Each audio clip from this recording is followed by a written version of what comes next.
it's Toby from Heavyweight MMA, again with MMA fighter Colby Thicknesse, talking about something that's popped up in the media, Jake Paul versus Conor McGregor. Is it real or is it not real? I'm not sure. What do you think, man? I'm honestly not sure. But if you would have said Jake Paul would have knocked out Tyron Woodley 2 years ago to me, I would have said you're full of shit. So who knows what can happen with these Paul brothers and the whole sort of celebrity side of boxing these days. And it kind of makes sense because McGregor just smashed up his leg. He's back in rehab. He's massive. His leg's probably not ready to be kicking and doing everything that's involved in MMA yet, but he's probably not that far off being ready for a boxing match, I reckon. Yeah, you make a good point with the leg injury. So obviously coming back to MMA would be harder for him, but also the pure size of him, like, pardon me, but I think they said he weighed around 190, 195, and that's what Jake Paul weighs in. Could just be purely that's all Conor could do is lift weights, so he just wanted to get absolutely swole. But it could also be some strategy behind the thing because they know if he comes in there weighing 170 or that Paul could be too big. So he might just be smashing chest, triceps, and delts, just trying to get absolutely swole. I think he's smashing some Mexican supplements too, No. bro, and he might not pass testing at the moment, so he's got to do something else, right? not go up against drug testing. Oh yeah, exactly right. But I think at their level, you can have enough money, you can pass any drug test. That's it, man. I reckon Jake Paul's a fucking genius, man. Like, so he's taken out guys that are like smaller than him, but have a good name. And now he's just taken a step up a bit, but he's still looking at a guy that normally or kind of at his best fights around 70 kilos when he's up around 90 kilos, right? So to everyone around, to the general fan, they're just looking at, fuck, he's fighting one of the best fighters ever and he's knocked him fucking dead. But to the people that know it's a different weight division. You know, it's like a few weights above. And although it was a great win, great KO, he's fighting people that are older and also that are like well above their weight division. Yeah, exactly right. And in a sport like boxing, it does make a massive difference because, as an example, I fight at 61. I can spar 61, 66 kilo guys pretty comfortably. As soon as you start getting to the 70, 77 and big as like, my punching power, the power to force ratio just goes down completely. So he's smart. He's picking good guys with a high value to actually get the rewards off, but very low risk that they offer him. Tyron Woodley, all he had to really worry about was that massive right overhand, which Tyron just never threw any in his last 5 fights anyway. McGregor will be a bit different. McGregor's obviously a lot more crafty. He's a lot better on the feet. It's going to be a lot more comfortable. But at the end of the day, he still only realistically has to worry about his left hand. At the size differential, it's not like a check hook. A check hook might, if he times it really well, but it's not like a jabber or anything's going to snap his head back. He's going to be like, oh, fuck, what am I in for? He pretty much only has to worry about that big straight punch, and he's sort of picking the guys with that one route to victory who are smaller, and he's sort of building his brand and his name off that. Yeah, man. And McGregor, like you said, he's more skillful. So he's been training boxing for a long time, not like Woodley or Asker, and these guys don't even know boxing at all. At least he's been training boxing since he was a kid in that Kremlin boxing club. That's where he started up. That's what his whole MMA style is based around stand-up and boxing, you know. So it's a different sort of beast, but he just seems so much lighter. And you watch him fight against Mayweather. Of course, he looked crafty. He looked nice, moving with a boxer, you know. This is with a guy that's not really a boxer, that's a super heavy hitter and is bigger and, you know, messy. I don't know if his style of boxing is going to translate to a win against Jake Paul. I know in the past we would have said he'd have no chance. He's fighting Conor McGregor, the best ever.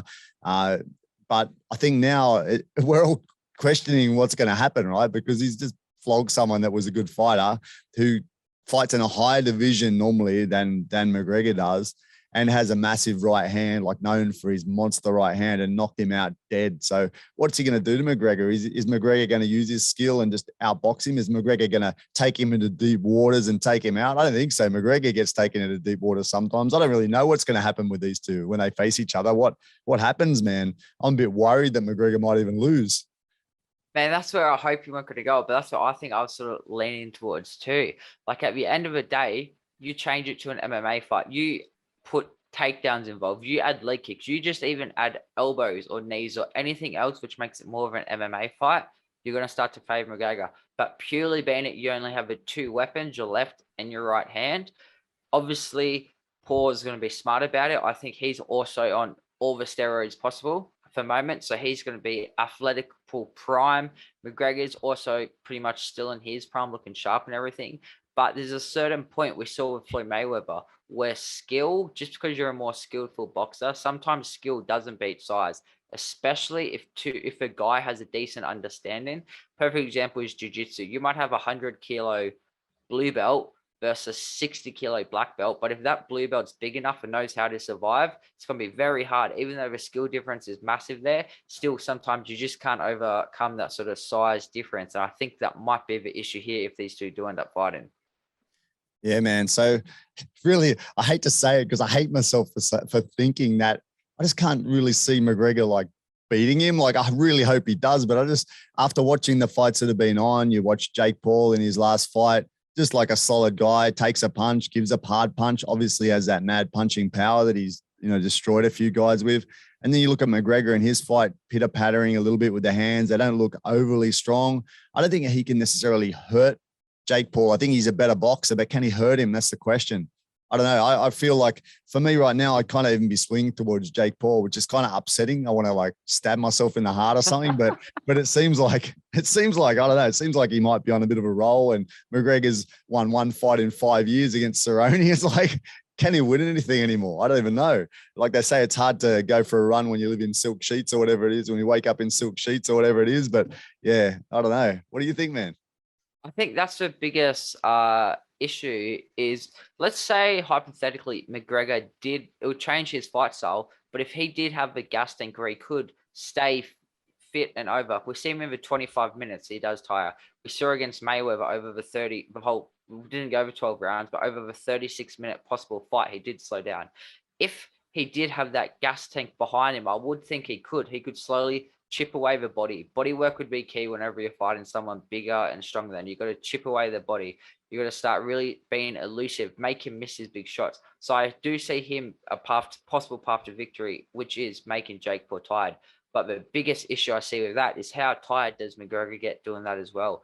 And also, if he's trying to do this at a much bigger weight, let's say they fight at like 185 or something like that, or say even 190, that's going to be McGregor at his biggest, at his heaviest. His power is going to be there. The speed might still almost stay the same, but that's not the biggest thing that worries. It's to think that it's 3-minute rounds and that he has to worry about doing it for another 8 to 12 rounds, depends how long it goes. So the first 2 rounds, he might be dangerous. He might be setting up good shots. He's probably even going to secure some of the most thirsty rounds. But then I think his Paul will tend to like play on that jab, how he likes to jab to set up the right hand. When they clinch in, he likes to lean on and drain him. And I think McGregor's gas tank and size would sort of be the 2 biggest issues I see in this fight. Yeah, man. And you look at that fight with Logan Paul and Mayweather, like that skill level of Mayweather against a bigger guy, it doesn't look as impressive, right, as it does against the guys that are his same weight. And you got to think, like, just doing the MMA maths over to boxing, you kind of think McGregor against Mayweather didn't look amazingly skillful. He looked like he's got a good grip on what to do, but he looked like he was getting outskilled. Then you take him over to a guy that's similar to Logan Paul. And if Mayweather can't like totally outschool one of these Paul brothers, can McGregor do it? And I'd say, for looking at that, I'd say no. And you add in the extra weight, like we mentioned, you add in that he's 10 centimeters taller, he's got 5 centimeters reach. I don't know. I think it's stacked against McGregor, which is a sad thing to say, but yeah, I'm picking Jake Paul to get the win, man. I don't know. I hope he doesn't win, to be honest, but I'm picking him for the win. What about you, bro? I think, like you said, especially with the height and reach differentials, like besides Cerrone and that sort of thing, like McGregor in his featherweight division, he was always a bigger, taller, longer guy. Against Alvarez, he had that massive reach advantage, just sort of setting up so cleanly to actually find that left hand, being out of range and everything like that. But when he's punching up, you do lose a bit of power. He's not known for the big overhand punches, which you can catch with taller, bigger guys with. And yeah, like I said, if you could just add in one more weapon, like you could just add in knees or elbows or something like that, I think you could easily pick McGregor and be like, oh, Jake Paul isn't diverse enough besides outside using his left and his right hand. But I think purely for like the factors we said, you got the size, the weight. Jake Paul is probably on all the PEDs at the moment, sort of thing. McGregor's cardio issue. I think that I would have to tend to lean towards Jake Paul for this one. I don't think he finishes him. I think McGregor's too tough for that. But I do see it sort of being one of them, another sort of boring Logan Paul versus Floyd Mayweather, where you want to see the little guy just knock him out and the big guy just does enough to win each round and win the decision that way. Man, on that side of Jake Paul, I'm just thinking like he's the one thing that has been very impressive of him is that he's on such a big stage. Like people that fight know it's a difficult thing to do, man, to get up, to be in front of people, to fight. And this guy's doing it on probably one of the biggest, most international stages there is. The way he's set it up with all these people on the internet watching him, and he's performing and he's delivering knockouts, man. I think that's kind of amazing. Like he could have just lost his power through nerves and just had a mediocre performance. He's actually like icing people, man. I'm pretty impressed with that side of him. I think he's obviously got a strong psychological side to him, man, to get that done. Yes, but I think you do see that. It's that classic example where you have a guy in the gym who's an absolute killer, but you put him under the bright lights and they sort of crumble, they turn to shit. But you have the opposite. You have guys who look average, like, oh, they go all right. Then you put them under the bright lights and they start to shine. And I think that really sort of is, obviously, you have to see Jake Paul against elite, or not even elite, but good competition. But realistically, like you see amateur boxers build up. You look at Jake Paul's versus, say, Tommy Fury's record. Realistically, Tommy's last victory, it was like a 4-3, 155 MMA fighter. Whereas even though Paul still fought the MMA guy, he fought an multiple time world champion at 2 divisions higher sort of thing. So realistically, he is sort of doing the same sort of route where he does pick for easier, more smarter matchups. But realistically, at his sort of career for 4-0 when he fought Woodley, he was facing better guys than probably 90% of pro boxers at his level would have fought. And that's coming from just a couple years training, jumping off, sort of being famous off YouTube and Vine. So you got to respect him for that. Yeah, man. And like you mentioned, Tommy Fury, that's just another beautiful pick, man. Like they're super smart. Like this guy's got the Fury name, the world champion name with the shittest record ever. Fighting bums. They're fucking bums. These people he's fought have got like a combined record of like 3 wins and more than 200 losses, right? It's just crazy. Yeah.